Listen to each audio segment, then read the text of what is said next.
The question, I think, little offshore is Chief Minister Narendra Modi and the relations with the USA not having a visa for him anytime. I think this is what constraint do you foresee for marketing your product in Gujarat? Could you just repeat the question? Narendra Modi is the Chief Minister of India. Yeah. Under him, Gujarat has developed whatever he got aware of. And launching tomorrow of the nuclear, solar energy park is headed by Narendra Modi. And the relations of Narendra Modi individually as a person to America are not very cordial. So, how are you going to start strategy for marketing over there? Listen, it's really relationship between an individual and individual is less the issue. Relationship between the country, the state, the willingness of the people to engage. Otherwise, you don't have 239 businesses coming from the US here. Otherwise, you don't have so many Indian businesses approaching us to make those happen. Otherwise, you don't have those 11 different JVs, including, I may add, a majority of the 11 in going into Gujarat happening. So we feel very good about where India is and where India is reached. And I think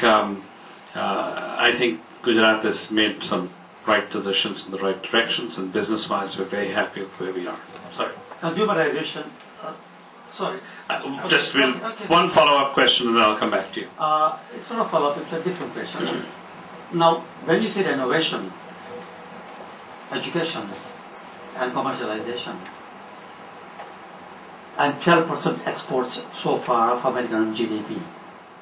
Now, are we taking a backseat on the running of the American economy from consumerization to exports when you hit at marketing the exports of American product innovations in particular and technologies abroad?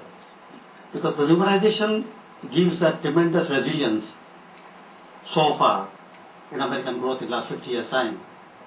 Does it mean there's a paradigm shift from consumerization to run the economy, US, to innovation, marketing technology and other things? No. Innovation, my entire background, I cut my teeth, for those of you in the room, in this city. I learned my marketing in India. I worked with Hindustan Lever and Johnson & Johnson in India. And if anyone knows the distribution setup and internal distribution setup, I promise you I do. And I'm very fortunate for that, because as a consequence of that, I went on then to lead Asia, went on then to lead Latin America and Asia, and finally the entire global stuff. So arguably I can say I ported my experience from here, which was all consumerization, to the rest of the world. Innovation does not happen in a vacuum. Innovation happens to address a market challenge. A market challenge traces down to a consumer need. And that's how innovation happens. So all innovation has to be consumer driven. Yeah. Thank you. Good evening, Mr. Suresh. Very well spoken, very professional experience. So, but I would like to tell you some new markets where you can try out. So, you said innovation. So, innovation is trying something new. So, you can try 3 things. One is you can try wind, water. You can train Indian skilled manpower in teachers, and you can train engineers so that we can do answer. You can also develop the water technology over here. Since Bombay is facing a crisis, they will require your expertise. And you can educate, along with teachers, educate students in new ways in dramatics, in aesthetics, in arts, which is lacking in our education. That you can bring a difference. And sir, you can also use new technologies in the computer where we are lacking, like the IYT where we will be importing from China, that you can provide us. And sir, you can also develop our industry's way of thinking forward. We are more in the bookish education, not in the improvisation and innovating. So that you can train us more. So that is where your chances in the natural technologies and in the skilled manpower. Because see, and so another question is, you all invest in China, first in Japan and China, you all train their manpower and develop them, and also exported, and now you all are importing more from China. First you all are importing from Japan, now from China. Then why you all don't train our manpower, but you all only export to us, distribute to us, and make us pay for y'all, but you don't train our manpower. So, putting in our technology, you will destroy our manufacturing factory units, but you're not developing our vision, which we are very weak. So why our government doesn't allow that? This is when you ask the question, where do I begin to answer that question? But I'll try to. I stand before you the product of Indian education and global experience. Unlike several who have probably been educated in the United States and come back here or continue to stay there, I was educated here. I went to school here. I went to college here. I went to my MBA here. And now I teach MBA classes in Canada, in the United States, at almost all the major schools, which you've heard about. So there is something good about education here. So before I start decrying that education here is not good, let's understand there's something good. At the same time, you're right in a different way, which is the education in the United States, particularly postgraduate education, allows you to apply stuff in a much more way, and you call it bookish. I'm not going to book or theory. It's application commercially. And that's wonderful.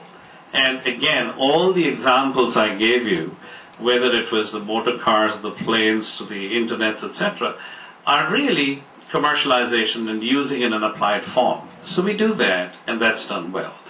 So I think there is value, and one of the areas of conversation we've been having with the government of India at the needs which have been expressed to us by the businesses in India are the need to deregulate and open the education sector in India. And that is why you will see now more and more of American institutions having ties up with Indian institutions. And if you open that market, we see there is a need. Again, you go back. I told you one constraint is energy, the second constraint is education, and that's what you raised. And I think that's the dialogue we've been having constructively. And that education spans the entire spectrum on a needs basis, from K-12 to undergrad to even higher education. So that's your second observation to me was wind and water. Now, maybe I gave examples from solar just because India had chosen solar and put more effort on solar. But again, if I go back to the American enterprise, which joined me on the World Renewable Energy Conference, there were wind companies there, and there were water companies there.